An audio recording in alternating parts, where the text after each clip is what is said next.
जय हिंद दोस्तों, most Raman Kumar channel में आपका स्वागत है। ये वीडियो अगर आप यदि यूट्यूब पर देख रहे हैं तो जाके सब्सक्राइब करें, या ये वीडियो अगर आप फेसबुक पर देख रहे हैं जाके फॉलो जरूर करिएगा। दोस्तों जी हाँ, 10th क्लास का VVI क्वेश्चन हम बिन टाइम गवाते हुए स्टार्ट कर रहे हैं। जी हाँ, क्वेश्चन जानने के क्या क्वेश्चन है, दिखाइए कि x बराबर -3 समीकरण 2x² प्लस 5x -3 बराबर 0 का एक हल है।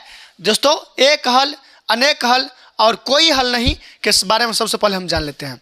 दोस्तों एक हल के लिए एक हल के लिए क्या हो जाता है, ध्यान से देखिएगा आप लोग, ध्यान से देखिएगा आप लोग।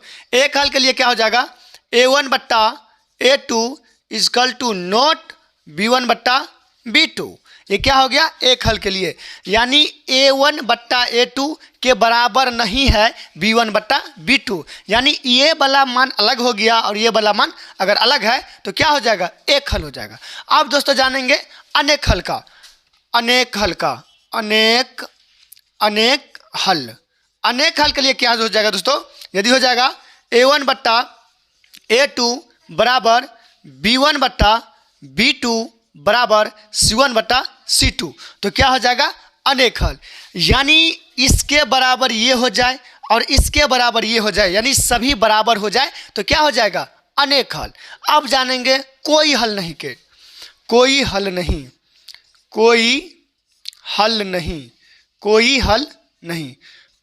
नहीं के दोस्तों क्या हो जाएगा, a1 बट्टा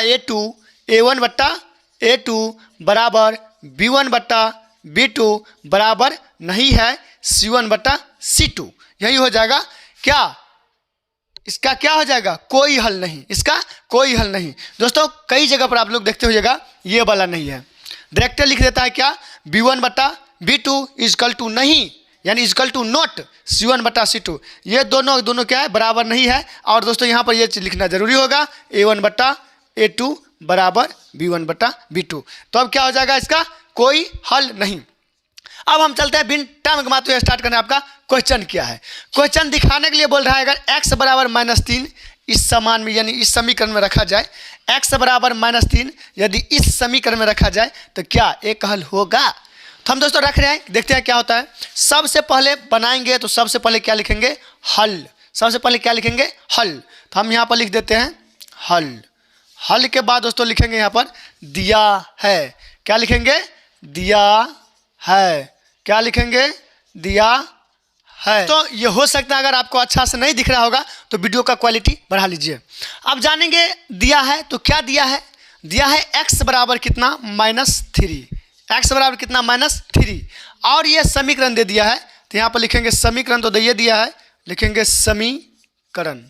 समीकरण क्या दे दिया है, 2x² प्लस 5x माइनस क्या 3 बराबर क्या 0। अब दोस्तों देखिएगा कितनी आसान है, बहुत आसान सवाल है।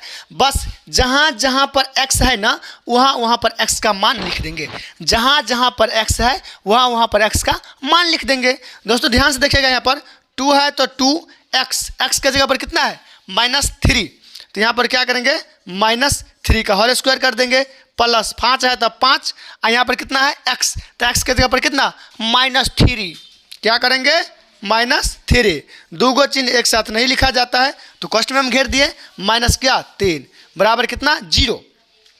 अब दोस्तों 2 है तो 2 इंटू है तो गुने, और 3 का -3 का स्क्वायर क्या हो जाएगा 9, अब प्लस अब -5 या कितना एक बार कर देते हैं दोस्तों, यहाँ पर कितना हो जाएगा 15, -3 बराबर कितना 0।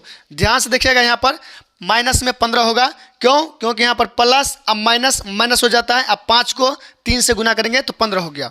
अब इसको गुना करेंगे तो हो जाएगा 18, अब -15 अब -3, -15 अब -3 कितना हो जाएगा 18 बराबर कितना हो जाएगा 0। अब दोस्तों देखिएगा 18 में से 18 घटाएंगे तो हो जाएगा 0 बराबर कितना 0।